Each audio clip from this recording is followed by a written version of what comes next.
हथिया सजावे रामा घोड़ावा सजावे हो। हथिया सजावे रामा घोड़ावा सजावे हो। साजी चले हैं ससुरारी, हाँ सीताराम से भजो।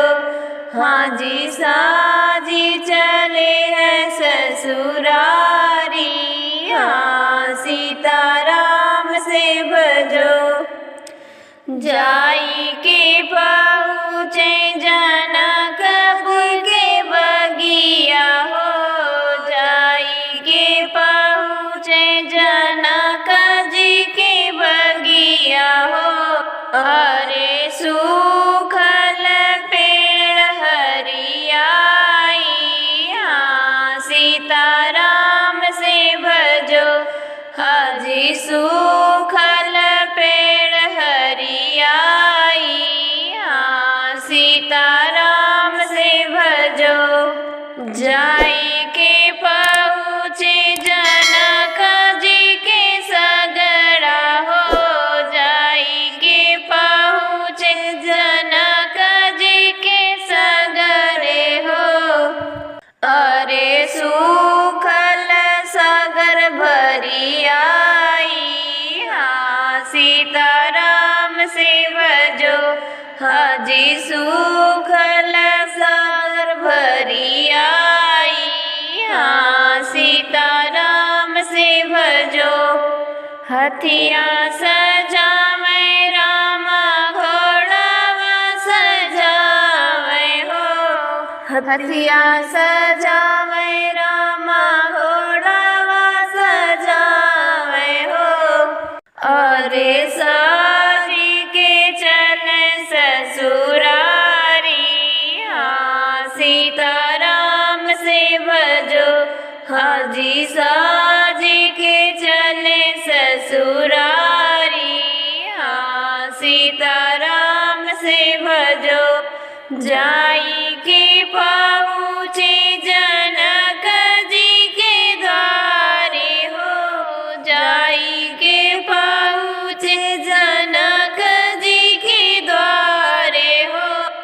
अरे सखिया रहीने निहारी, हाँ सीताराम से भजो। हाजी सखिया रहीने निहारी, हाँ सीताराम से भजो। कवन कवन तप कैलू मोरी सखिया हो। कवन कवन तप कैलू मोरी सखिया हो। अरे पाई गैलू पति रघुराई, हाँ सीताराम से भजो। हाजी पाई गैलू पति रघुराई, हाँ सीताराम से भजो। भूखी रहा एकादशिया हो सखिया हो। भूखी रहा एकादशिया हो सखिया हो। अरे लठ खोली दिहली अगियारी, हाँ सीताराम से भजो। बरहे बारी सखी शिवाजी के परछे हो। बरहे बारी सखी शिवाजी के परछे हो।